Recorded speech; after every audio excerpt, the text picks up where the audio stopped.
Okay, hello everybody. This is our June 2024 edition of Streets for All Happy Hour. We're very excited to have the Mayor of West Hollywood, John Erickson, on with us as our special guest.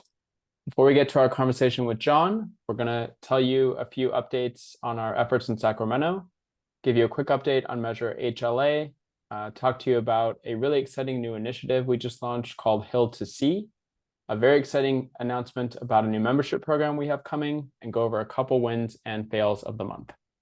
Our icebreaker this time is, what transportation project do you want to see happen in West Hollywood? So, and John, when we start the conversation with you, of course, you're also more than welcome to answer that. So I'm going to kick it off with an update from our state team. We are in the Second House Policy Committee. So we had 9 sponsored bills. This time, 1 died, 8 are still alive, and they're all in their alternative house. So if it originated in the Senate, it's in the Assembly and vice versa. Quick recap of our bills. AB 3177 would end mandated road widening for new housing. SB 960 would direct Caltrans to implement complete streets on state highways. SB 961 would implement speed governors. Unfortunately, this has been really watered down. It's now a passive system, sort of like that beeping your car does if you don't have your seatbelt on, but it's still something. AB 2503 would exempt electric rail from CEQA. We think we probably could have had the bullet train built by now if this had happened. They've done about a decade worth of environmental impact reports. AB 2583 lowers school zone speeds to 15 miles per hour. AB 2744, unfortunately, is dead, so I am not going to waste time on it right now. SB 1100 ends the requirement to have a driver's license for housing or employment unless the employment requires driving. SB 1216 would ban the use of sharrows on any street over 25 miles per hour. And SB 1271 has common sense manufacturing standards for e-bikes. Here is a quick video update from our state team. Hey everyone, it's Mark and Kirsten from Streets for All State Policy Team. We're up here in Sacramento for all of our bills and our policy committee hearings. We have our 9 sponsored bills, 8 that are still moving. They've all switched houses, Assembly to the Senate, Senate to the Assembly. Kirsten, what happened with AB 3177? AB 317, our bill to end spot widening, passed the Senate Local Government Committee. We had some last minute votes that went our way. Shout out to Assembly Member Wendy Carrillo for really championing that bill with us. Next week we have our speed assist bill, we have our school zone bill, we have our upcoming complete streets bill, we have our e-bike bill. We got a bunch going on. Check us out on streetsforall.com /state-2024 to check out our bills or ask some questions right here in the happy hour. Have a good happy hour. I miss you guys. Bye everyone. So our state team is chugging along, doing a lot of great work. Next up, a quick update on Measure HLA. Unfortunately, the update is that there's no big update. This is the same as last month. There is still no organized plan from the city of Los Angeles to implement Measure HLA, and they have paused repaving on any street that has mobility plan treatment, except for Hollywood Boulevard. That is still happening, thankfully. The biggest bottleneck is the Public Works Committee, which is chaired by Councilmember John Lee, has not scheduled it. The Transportation Committee passed it 3 months ago. It's stuck at Public Works. We are hearing that should get through Public Works this month, and it should go to council before the council recess. If that happens, we are hearing that the first Transportation Committee meeting in August, I want to say it's August 7th, a draft ordinance for implementation of HLA would come back to the Transportation Committee. So we would be very happy to see all this get wrapped up by Labor Day and have the city just start implementing HLA. We are tracking violations. This is Coronado Street near Silver Lake that was recently repaved as part of an LADWP project without the mobility plan's bike lane. This isn't that cut and dry. This project has been in the works for about a decade, but we do want to know any and all violations. We're keeping a list just in case we need to use it. If you see a repaving happening on a mobility plan corridor, please email us a photo and details at tips@streetsforall.org. If you're not sure what's on the mobility plan, it's bit.ly/mobility plan map to see that. Now over to Josh to talk about Hill to Sea.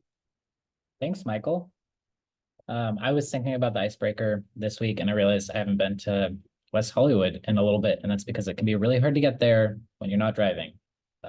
We're planning a train, which will come in the far future, but in the short term, I'd love some improved bus infrastructure, maybe a BRT line down Santa Monica or something to improve connectivity. But this is Health to See. This is a brand new initiative. It's very exciting. We just launched it last week. It's a 28-mile BRT and complete street along the Lakewood and Rosemead corridors from Pasadena all the way down to Long Beach. And the idea is really to improve connectivity along the eastern edge of LA County. Metro is building all of these great, and planning all these great east-west transit lines. But the problem is there's no way to really connect the individual cities to each other besides the cities to downtown LA. So this would add connections to a bunch of major job centers, schools, and green space. And it combines active projects that Metro is studying, multiple cities along the corridor are studying, and also the city of Pico Rivera are studying. We've got some really pretty renderings that are included with the project that you can see. So this is Rosemead and Huntington Drive. And you can see with the BRT lanes, if you go forward, yeah, and a nice station, and then some protected bike lanes on the left side. This is Whittier Narrows Recreation Area, which is really hard to get to when you're not in a car. So this would add really nice bus stops and, again, protected bike lanes. This is the Lakewood stop along the CityLine, which is very hostile to pedestrians, really hard to use, make it a lot more comfortable for everyone. And finally, this is Long Beach Airport. And again, we'd add a really nice station, add protected bike lanes, amenities, make it easier to walk, take transit. And that's it. That's the project. If you want to learn more, you can go to hilltosee.org or .com. And there's a sign-up form there where we can let you know about any updates to this project or community meetings or calls to action, and you can help support it.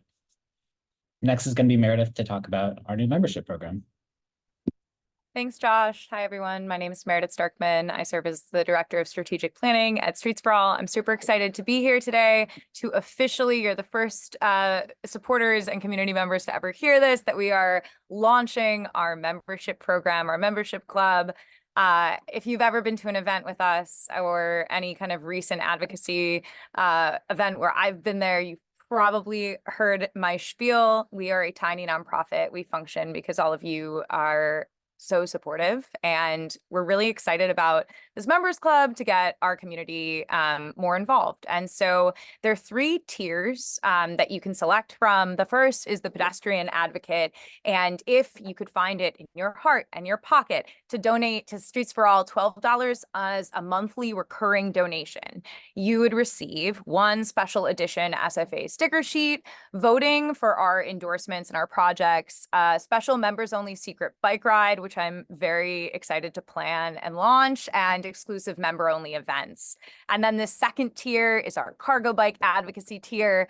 It would be for all community members who are able to donate $25 a month. They would receive all of these special perks that the pedestrian advocacy donor tier receives, plus a special edition t-shirt, which, if you know Josh's capabilities as our creative designer, you know is going to be awesome, plus discounts with partner retailers. So you can see on our website that we have a number of brands and local businesses that have agreed to give anyone who donates at this tier and the tier above it special discounts on all sorts of different things, which is really cool, plus our SFA merch store.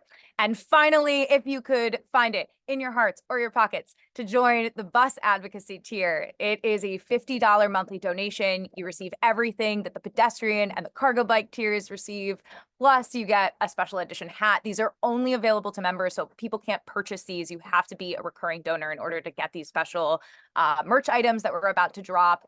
And you get an annual meeting with our entire steering committee and our founder and CEO, Michael, who's on this call. I'm really thrilled about the membership program. I think it's a really cool way to support us and hands-on involved with our work. I think it's especially cool that anyone who signs up on any of these 3 tiers will be able to receive or be able to participate rather in voting for our endorsements on campaigns and projects. It's a really cool opportunity. I don't really know any other nonprofits that are doing this type of thing. And so I'm thrilled to launch this. And if you have any questions, feel free to reach out to me personally. I'm Meredith at streetsforall.org, or you can go to this link.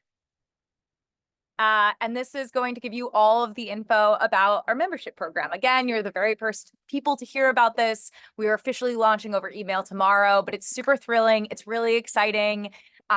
Join at whatever tier you're able to join. Tell your friends about it. If you know somebody who might be interested in something like this and really being boots on the ground with us, we're so thrilled to have you and so thrilled to have your support. I'm so excited. Okay, cool. Now I'm handing the baton off to Kyle, and thanks for being here. Yeah, thanks, Meredith. So before we get into the wins and fails, my project for WeHo that I'm looking forward to is a little bit far off, but it's the Northern K-Line extension. I think it'll be really cool once we finally get to connect like South LA all the way through West Hollywood. You know, if it's I'm happy that there isn't like some big freeway cutting through the city there. But if you know by different modes, it can be difficult to go that direction through the city. Be nice to have transit to connect the communities. So one win, one fail. First, the CityLine extension. If you've been following this, you can imagine that we're excited that this finally got it approved and approved with consideration of community feedback, and checks the boxes in terms of cost and timing.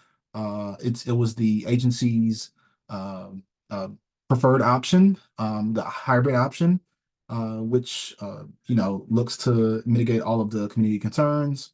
And so excited to see this move to the next phase where public comments will continue to be captured by the agency. Yeah, it's looking forward to it. An important note that this becomes the K line once it is all finally connected, as you can see in the map. And a fail, because we couldn't do these things without expecting some setbacks. And in this month's version, another freeway widening. So if you know, up in Northern California, the YOLO I-80 project.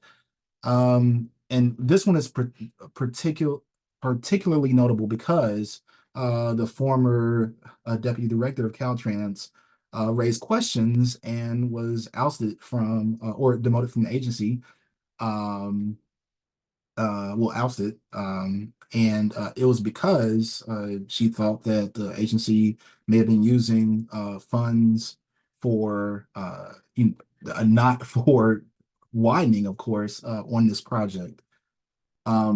Obviously, you know, folks have it's faced opposition, and so we're happy to see that pushback from environmental groups, from researchers, from advocates like ourselves.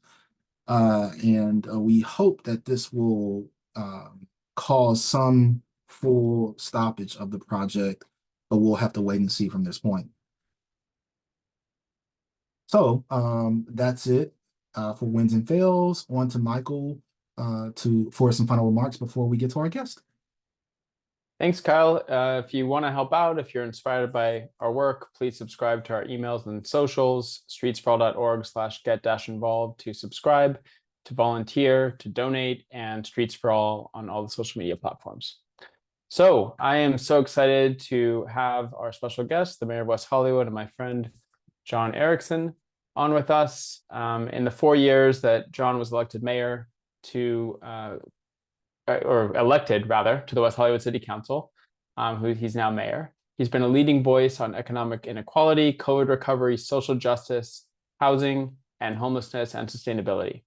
In addition to other accomplishments, John has been fighting climate change by encouraging alternative transportation, such as improved bike safety and e-bike charging stations, and creating a climate change dashboard. He was also the driving force behind future protected bike lanes on Fountain and Santa Monica. In addition to his council duties, John is Vice President of Public Affairs, Communications, and Marketing at Planned Parenthood Los Angeles. His volunteer advocacy work includes serving as a national board member of the National Organization for Women and past president of the ACLU of Southern California. Welcome, John. That's a long resume. I'm going to take a breath. I'm tired too. Before I get to our first question, do you have an answer for the icebreaker? Oh, well, now it's like you're asking me to pick my favorite children. I have to say Fountain, I live right on Fountain Avenue. We've been working really hard to make Fountain a safer street for so long, after so many failed attempts by former leadership. And Fountain is used as a freeway for so many people in our community. And just 2 days ago, before we jumped on here, there was another accident, or what is it? I'm sorry, a preventable crash. Crash. And so I'm really looking forward to that, and doing it right and making sure that we can get this done together as a city. Great, thank you. So our first question is about your personal path. You've always been a champion of the things that Streets for All advocates for in West Hollywood, and we're always curious about people's personal journeys to get there. Why do you care about things like building a walkable, bikeable, transit-friendly West Hollywood? Were you always thinking like this, or was there a moment in your life that got you thinking more like an urbanist? And lastly, what is your normal mode of transportation around the city? Well, I don't really like driving very much. I think it's wasteful, and it's a leading cause of climate change. And I get so annoyed coming from the state of Wisconsin, where like you can go in 20 minutes, you can go very far, you know, and then here in 20 minutes, you can maybe go like a block. So like just from like a time saving strategy point, like it's just extremely annoying when there are so many better ways to get around. When we look at the city of West Hollywood, we're routinely ranked as a very walkable city. And that's because when you come into your neighborhood, if you have to drive or however you get here, you normally might not use your car to get around throughout the rest of the weekend. I really do not like to use my car when I get here and get back, because our city is so beautiful when we get to walk around and see people and talk to people. The best part about riding a bike or a scooter or walking is that you get to stop and see your neighbors. And so that's the best part for me, and why I really came to this path, because I'm a small town boy at the end of the day. And, I really like talking to people. It's weird because I get stopped a lot, and I will probably have like 20-minute conversations with everyone. So I never really like make my way to where I'm going. But it's like the best part about being a small town elected official, right?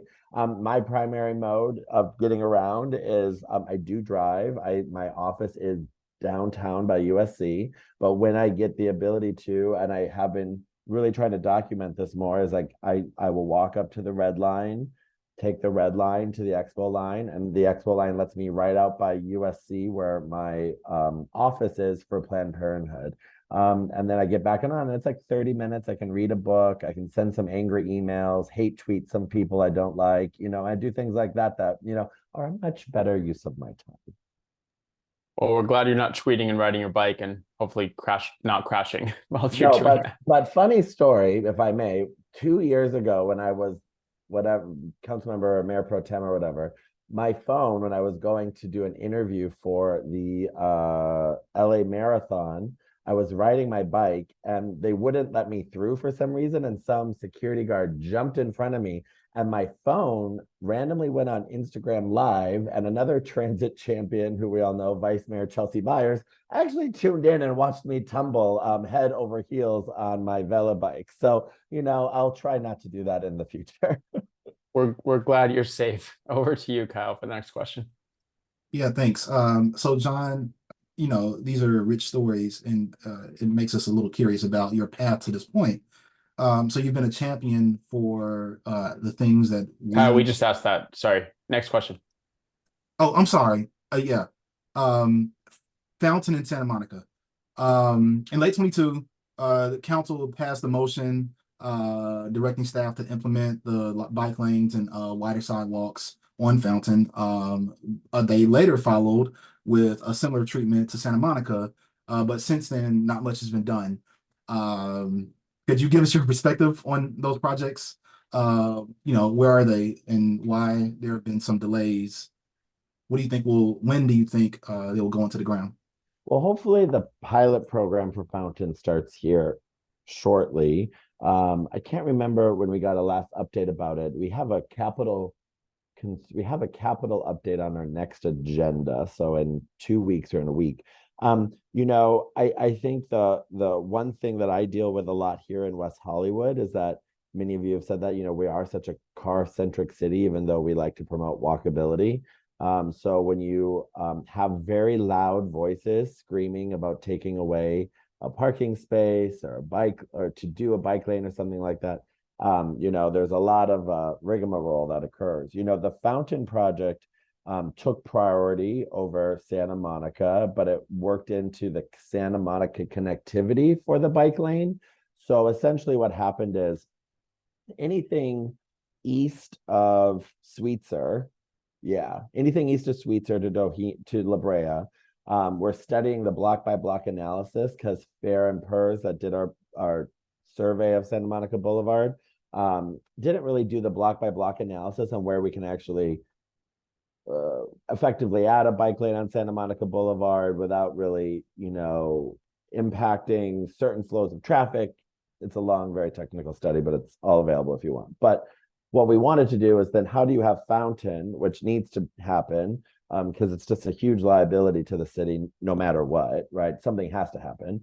So how does Fountain, which is thankfully to, Councilmember Hugo Soto Martinez, will have a connected route outside of West Hollywood into us, all the way down to Flores. So down Flores being the connectivity route. And then Flores is where the bike lane starts, right? The unprotected bike lane. And then how does in that bike lane become protected, become painted green so you can see it better? And then how does that connect throughout the whole rest of the city down Santa Monica through the west? So that is happening. That should be happening, more faster than anything. And then, to avoid Fountain, altogether would be silly. So that's why we really came together as a council and really said, which one do we want first, right? So because we're so small, we could split it, right? So Santa Monica, east of Sweetser, okay, let's have that conversation. And the east side of West Hollywood, and I say east and west of West Hollywood, like, it's like,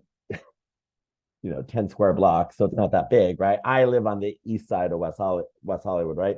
The east side has always been underfunded, underdeveloped. When the people are talking about our out zones that we had with the places in the parking spots, we didn't have those on the east side because there wasn't enough room because we've never focused on the east side, right? So I've been in office, I've been really prioritizing that type of development to make sure that the east side does get everything that the west side does, where there are wider sidewalks, more walkability spaces, and all of that. So we need to have a full city plan, and how we did this together and how we connect the city together through bike lanes is helpful, because then we avoid, which if you follow the news, all the drama about scooters on sidewalks, because then they can be on the street, right? Because do I want a scooter on the sidewalk? No. But when there's no option on the street and it's Santa Monica Boulevard, and we all know all these other streets, like, where are they supposed to go?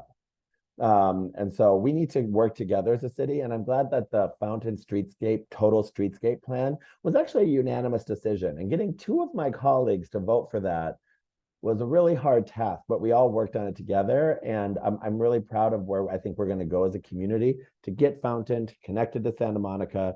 And then Beverly, as we know, is going back to the drawing board to add bike lanes. Thanks a lot to Streets for All. And Melrose, which has already been in the works for too long, is a little bit out of the works. But we have a policy now at the city where moving forward, any type of big infrastructure development like this, if they add bike lanes and talk about bike lanes, which they will, they have to be protected. So. Awesome. Thank you.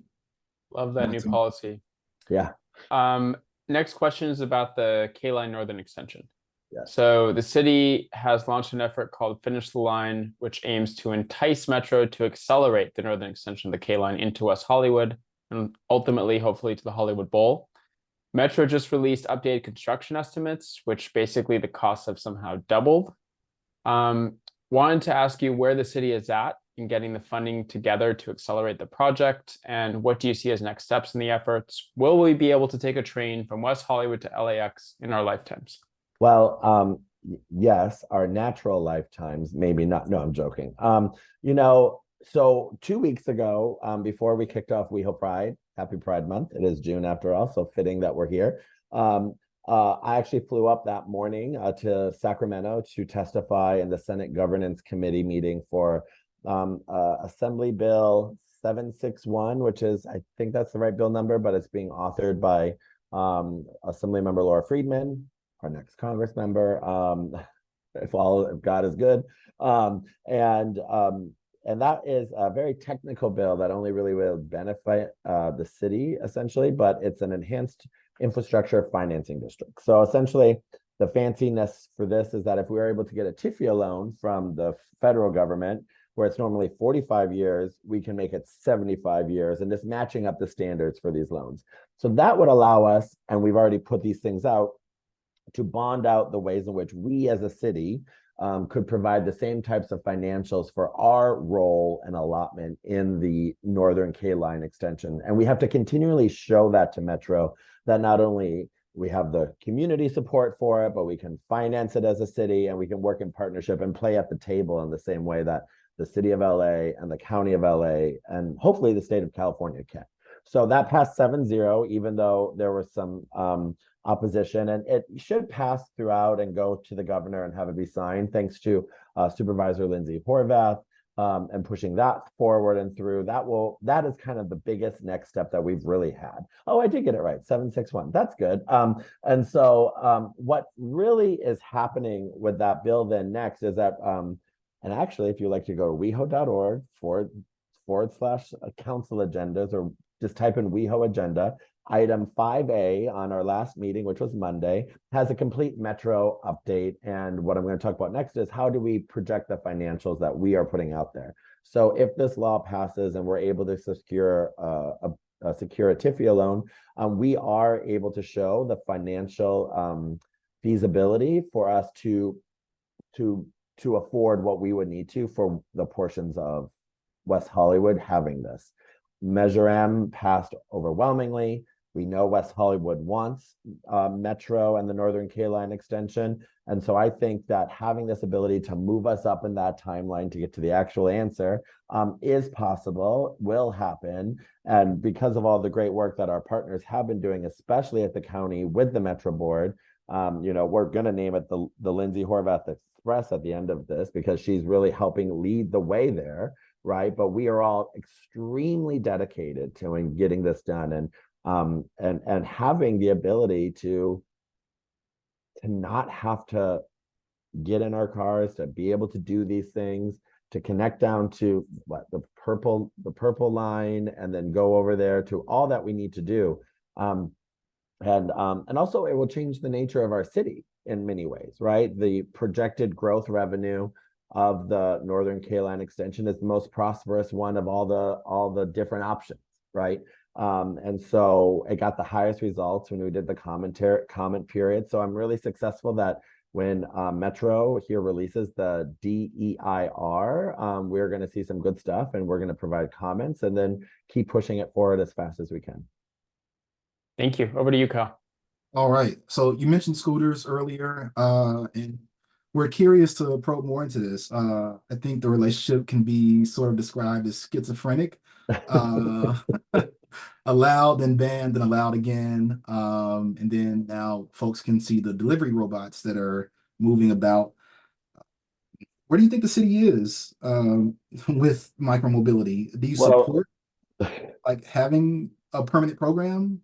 Well, we need to change. Yeah, it is permanent. We made it permanent. So scooters are here to stay unless the council majority changes. So elections matter. That's all I got to say. And I won't say much more about that.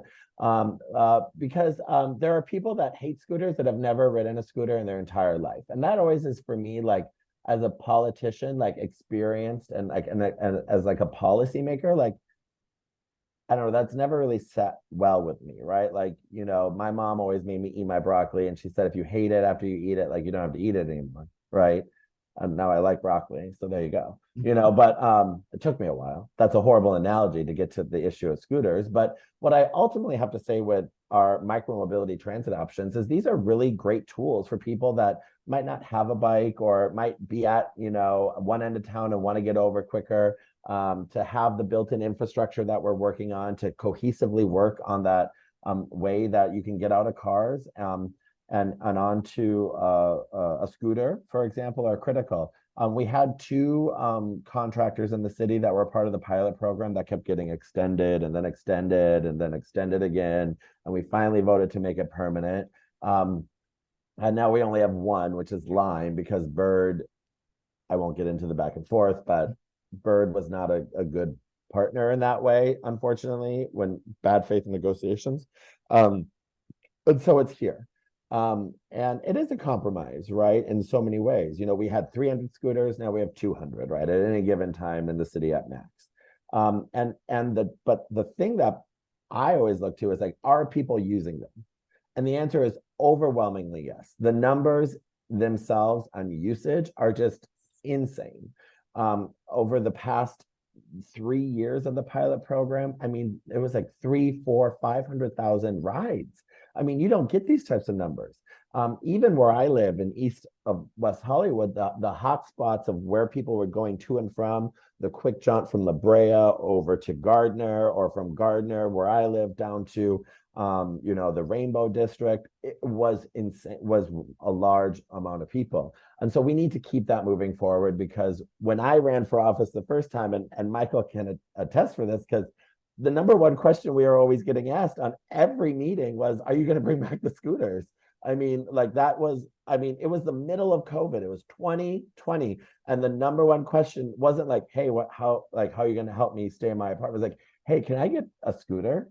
It's like, what? Like that was, I mean, that's what I'm saying. Like, transportation matters to people, because if people don't have a car, because they're maybe barely paying their rent or can only afford a certain amount, these things help people's budgets and their finances. And then secondarily, our service delivery robots, which are just stinking cute at the end of the day, are so widely used and effective. And we have great partnerships with Serve Robotics, and they respond to the needs of the community. Those things are driven by people behind the scenes, or they're so fully functional that, you know, when they come in front of you, they're like, oh, you're like, hello, and they move along the side and go, right? This is the way of the future. And when I go to other conferences like National League of Cities or other places like that, people are demanding more information about this for their own cities, because they see the effectiveness of the program. And it takes cars off the road, it takes carbon emissions off the road, all those things that we don't need. Well, thank you so much. Back to Michael. Thank you. Question about bike share. In 2016, West Hollywood rolled out We Hope Pedals, which was a docked bike share program. About 3 years later, the city ended that pilot program, and it has not launched a replacement. Yeah. Meanwhile, Metro continues to expand its county-wide bike share program. What do you think the future of bike share is in West Hollywood, and would you support and advocate for Metro expanding its bike share program into the city? Already have. I wrote a letter a few years ago to Metro Bike Share, wanting them to come into the city. You know, We Hope Pedals, I don't even think I used it, which should tell you, you know, how bad it was. I mean, it was not good. I mean, I like the idea, the forward thinking, people were trying to make it work for West Hollywood. It just didn't work, right? And that's how policy works. Things work, they don't. And, you know, we move on, right? I would love to see us expand Metro Bike Share into West Hollywood. I see it and use it all the time in different cities where I go. In New York, it's like literally the thing I use to get around if I don't take the subway or anything else. And those are some of the best things that we can do, because not everyone also has a bike, right? You know, like, I'm a psychopath. I have 3 bikes. Like, I'm looking at them right now. Mike, I shouldn't say psychopath, because I know you have mini bikes, because I consider, and I have a small little apartment and I have 3 bikes. Not everyone has a bike, right? And so how can you have a bike share down the street from you, getting on and going? These things, I think, just make the quality of life of our cities so much better. Thank you. Kyle? No offense to anyone that has multiple bikes. So if I get canceled online for that, that's okay. All right, curb space. So demand for curb space in West Hollywood's commercial corridors is off the charts. As opposed to when the city first formed 40 years ago, we now have a society based on hyper convenience, with everything from Amazon deliveries to Uber, Lyft, Postmates deliveries, a lot of competition for curb space. Yet the city's parking meters and curb management have largely remained the same. And as a result, crosswalks and bike lanes are frequently illegally blocked by delivery vehicles, specifically New York City, for example, which is a smart curbs program, which prices access to the curb by the minute and lets delivery drivers reserve space in advance even. The goal is to cut down on illegal parking for people dropping off and picking up things and people. Is this something that you can envision for the city, for West Hollywood? Perhaps even a small pilot, converting a couple parking spots per block along the most important commercial corridors and loading to loading zones, for example? Absolutely. I think that these things are the ways that we can better use technology. When Uber and Lyft were like in their early stages, we did the Uber Lyft drop-off areas, in front of some of our largest commercial corridors. One of the most used Uber and Lyft drop-offs still is the one outside the Abbey. I mean, I don't have the numbers offhand, but I know our public works department constantly tells us, like when they talk to people, it is. When I worked at LAX, the number one city, really because it was so congested, that was had direct rides to and from LAX was West Hollywood and Uber, right? So because of the nature of our transient-based city, and because how small we are and densely populated, I frequently am yelling at people when I'm on my bike and they're blocking the curb. So I share these complaints. I'd be more than interested to learn more about a small pilot program on how we can better enforce curb enforcement. Our streets are, and our city is very dense. West Hollywood is one of the densest cities in all of California. We're 1.9 square miles, 34,000 plus people. And our city's weirdly shaped in many ways. Like you cross one side of Romaine, you're in LA, you cross another, you're in, WeHo. And so I would love to find out better ways. And this is also where protected bike lanes and connectivity of our transit corridors help allow for people to keep going, so that way a car can't park in the middle of it. And especially, and I've tried to make this really well known to our sheriff's department, who does it, and I've gotten those videos, because we should be better examples as city leaders and city representatives. So the sheriffs, city vehicles, stuff like that, we should not be parking in the bike lanes, and we've really tried to push this policy forward. So we're trying to do all that we can, and I welcome any more information you can give me to do these things. Thank Awesome. you. Yeah. Two last questions, and then we have a bunch of audience questions. West Hollywood operates its own bus and shuttle program called CityLine, and currently the service operates pretty infrequently and only during certain hours. Cities like Culver City and Santa Monica operate their own bus system that goes far beyond their borders. Does it make sense for West Hollywood to follow suit? And would you be in favor of expanding CityLine, including potentially all-day service, improved headways, etc.? So yes, so we have our CityLine, which kind of, if you've ever ridden it, I think can definitely have a little bit of an upgrade. That there's the CityLine shuttle that goes throughout our neighborhoods and takes you everywhere that we have. I think it's really successful and it's used. I would like to see it used more, right? So I'm happy to see how we can further expand that. We have the metro that goes through West Hollywood, and then we also have the pickup, right? So get on, get off, insert corny joke here, right?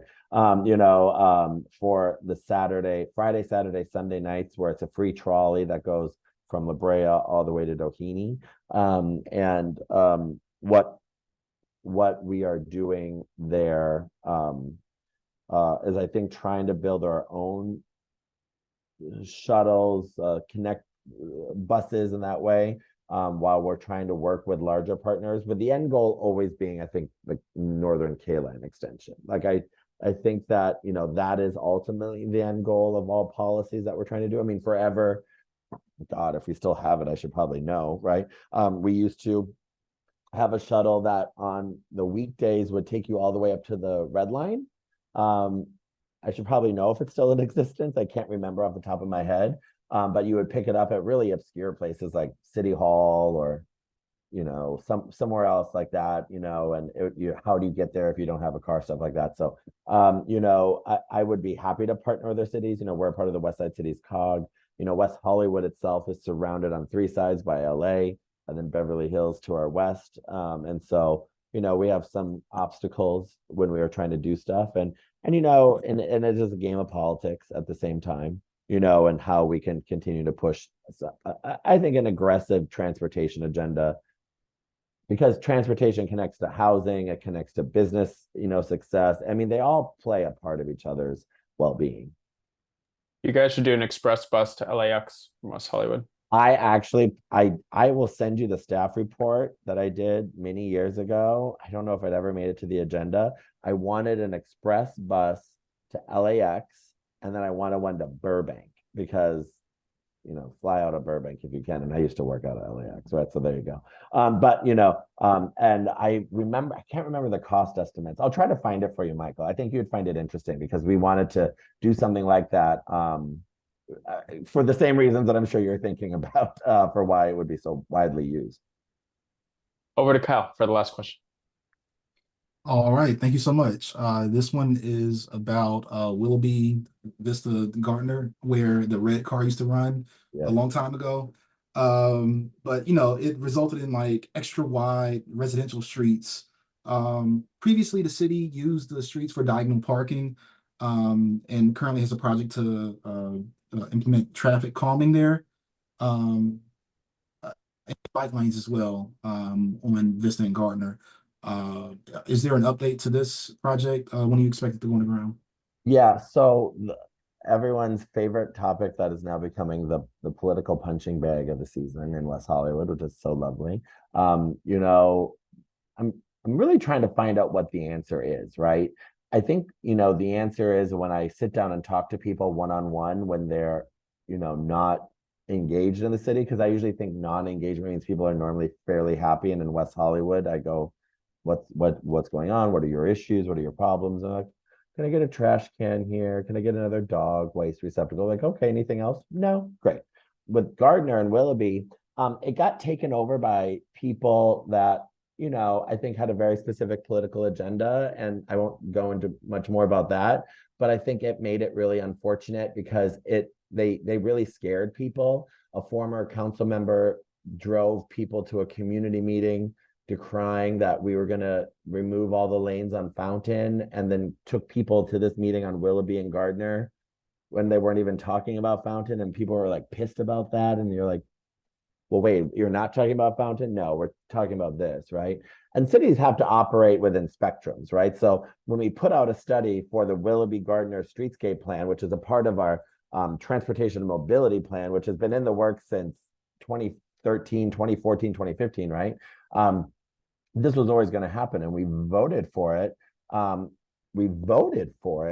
Because it made the streets better and safer. Now, when it said we were going to potentially lose 30 some spaces for parking, right? That was the max. Was that the actual parking that was going to be lost? No, right? But we're a small city that can get it right. And so what we've been asked to do, and what we did do, is we had another community meeting that unfortunately I think was, you know, hijacked in whatever way it was. But I think that's also a lack and a more, what we need as credibility as leaders is that the city really did fail in effectively communicating what was happening in a way. And that's where we need our city staff better planned, and the ability to do transportation and urban planning, right? Number one. And number two, how do we actually engage citizens? And if you go back and watch the meetings, I suggested a lot of things. Why don't we have the West Hollywood Bike Coalition? Shout out to everyone that's on there. Set up, you know, a table and go door to door in Gardner, right? And talk to their neighbors and their residents and say, are you aware of this? And my colleague that then decried that we didn't do enough outreach shot that down, right? Called them a special interest group or something like that, which is just shameful because they're volunteers and our neighbors, but whatever. You know, and so I think what's happening right now is that we're luckily able to work with our designer to not lose as many spaces as they're projected, right? The design is still the same. So everything we approved is that way is moving forward and how we can figure things differently. We're having one more community meeting that's more tailored for this conversation, because I want to know what residents on Gardner feel like. I want to know what they experience, because when I go talk to my neighbors on Fountain and they actually live on Fountain, they're like, oh, it's horrible. Please change it. Dear God, we love you. Do it. Right. And I don't want someone, and I'm not saying these streets aren't all of ours, but then Michael, who lives right across the border, should be able to come in and start, saying the same exact stuff. When someone lives on the other side of town and doesn't live or deal with Gardner, like trying to dictate policy, like we do get some ownership over our backyards, which are streets, unfortunately. And so I really want an intense, focused approach to how we reach out to people on Gardner. I'm trying to do it myself. But one thing that I am doing, and it's coming down the pikeway, is I'm going to be putting forth an item to give Gardner residents from Fountain to Santa Monica, or however the district would go, their own parking district. So the biggest issue, they said, is that they would lose parking spaces, right? Okay, I understand. So because other people park in their streets, and because there's no parking regulations there, right? So how do then, okay, then fine, have your own parking district. Would you give up 10 spaces then for the bike lanes and everything, if that's what it really was and how it comes down to the end? I think that's a fair compromise. I think that is a compromise. And so that's what I plan on doing after the next community outreach meeting, is putting that forward as a city. And then actually going out there and making sure the residents of Gardner want that, because it is a citizen position that needs to be taken, and I want to hear from them. I don't want to just put it out there and not listen. But what we need to do is really work with the folks on these streets and hear from them, find a compromise. And then at the end of the day, what I have heard is that even if we do all this great stuff to make it better, make the intersections better, give them a parking district, as someone said to me, they're like, I just really hate bikes. And I'm like, okay, so that's not a solution to a problem. So we have to actually then take that and move that aside and make the right decision. So that's kind of where it's at. And hopefully we can move forward here at the soon. But it will be a campaign issue. You're going to hear all about the horrible city council on Willoughby and Gardner, and for the next 4 months, starting in August. And my face will be probably propped on some cartoon in some way, shape, or form. I'm really looking forward to seeing what they do. All right, we have a bunch of audience questions. If I don't know, a minute and a half, we could limit answers to that. We could probably get through most of them. The first question is, would you support the mayor being elected instead of being appointed, but keeping city council, city manager form of government like Long Beach, Anaheim? And would you support city council districts in West Hollywood? Yes. I mean, I think that the issue with local city governments is that we are part-time, right? And that we used to have chiefs of staff until a former council member ended that by sleeping with his chief of staff. And so, and costing the city $1 million. And so we don't have that anymore. But, and I'll say it, I don't care. He's probably going to watch this. And I think that, the city is 40 years old this November, right? And so where do we go as a city moving forward, right? And I think that these positions themselves need and our residents and businesses deserve full-time council members in many ways. And there's so much going on, and many of you on this call who know me, like it is a full-time job. I'm working 40, 50 hours a week on this job because I really love the city and the residents. And like when someone calls me, they're calling me because they might be about to be evicted and I got to jump in and help, right? Districts is interesting. I had our city attorney study this kind of when it was happening in Santa Monica. We don't face the same type of issues. And like, what would a district look like in West Hollywood? I don't know, because it's so small. But, I think that how we can make our city council full-time in a better way, I think would serve the interests of our amazing residents better. Thank you. Next question. Would you be interested in joining the Metro or Metro Link board if a vacancy were to occur? Yes, sign me up. I'll be there tomorrow. Okay, quick answer. Thank you. What are some of the transit causes you want to champion during your next term? Oh, well, I want these projects to move forward, right? These are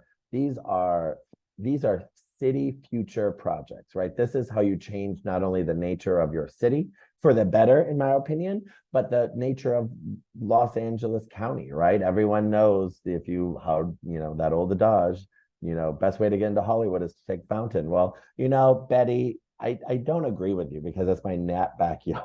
And so, I think that these are some of the transit projects that I care deeply about, because when I'm meeting my neighbors because someone's being pulled out of the backseat of a car because of another accident or crash, that's not how I want to meet my neighbors, right? And I think we can all agree on that. So those are some of the projects that I want to come see forward. I want to see our climate action project really make some serious headway. The reason why I did the dashboard was to show that even in West Hollywood, which is progressive, still acting slow. And, as transit, housing, all of these things are connected. I want to build more affordable housing.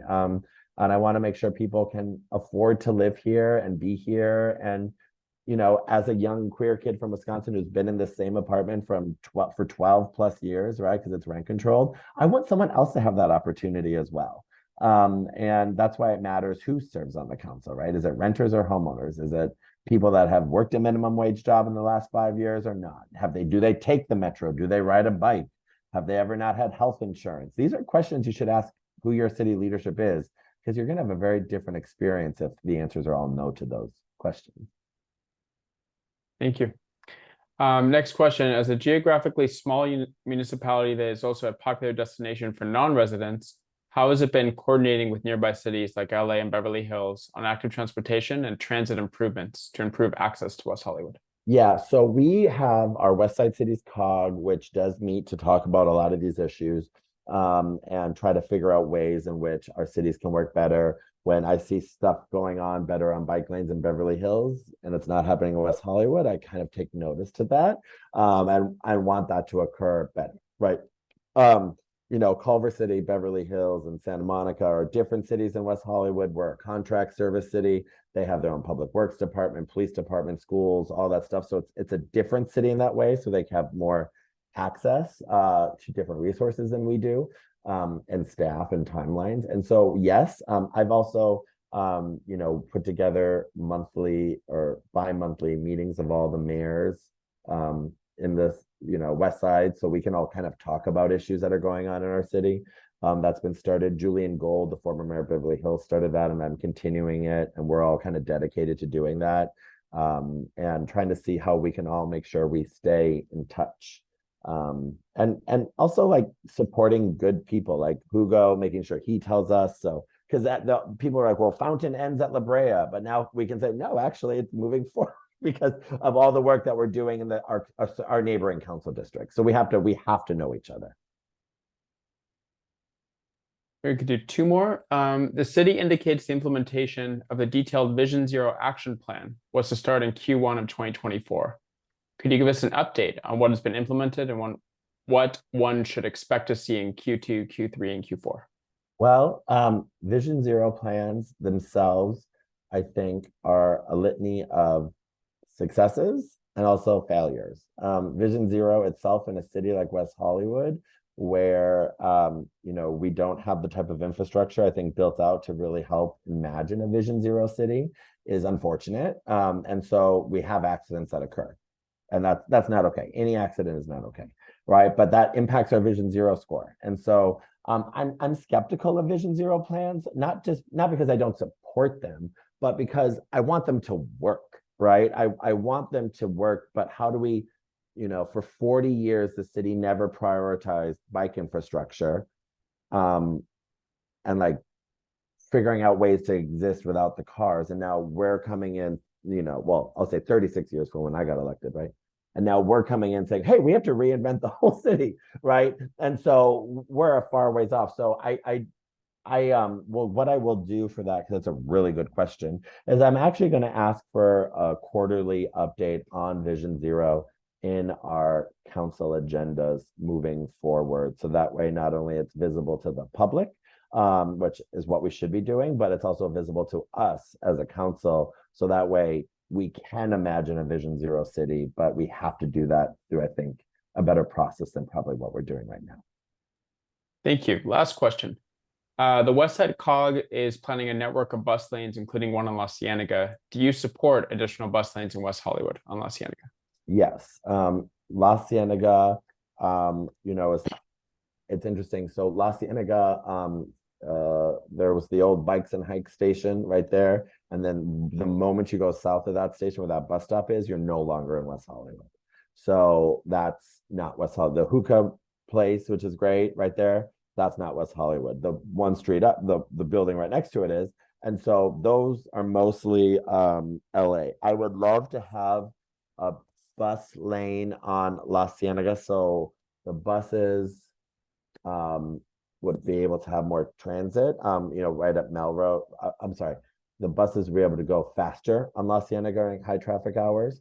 And I'm a big proponent of that. I supported the one on La Brea. I think it's successful. And I think we're giving it a chance. It'll be even more successful. And I think La Cienega is another one that we need to look at.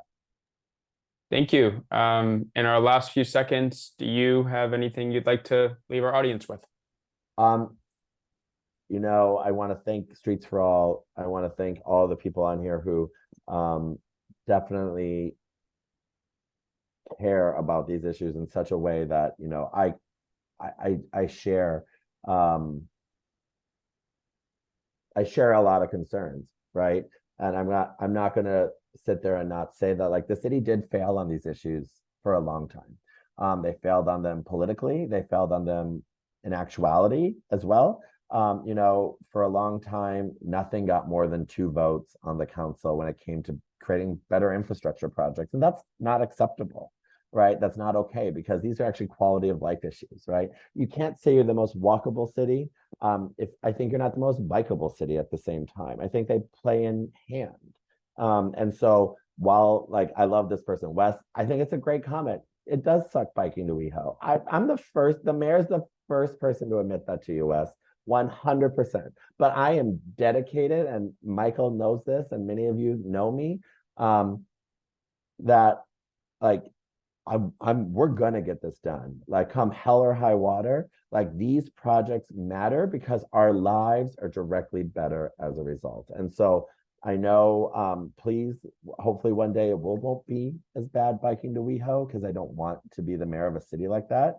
But we want to make that better. And there are 2 of us on council that I think are very dedicated to that. I would say all 5 of us are dedicated to truly trying to find a way together. And Fountain gave me a little bit of hope, but we need to continue that progress moving forward. And all of you being directly involved with this work will be, that's how the future gets shaped.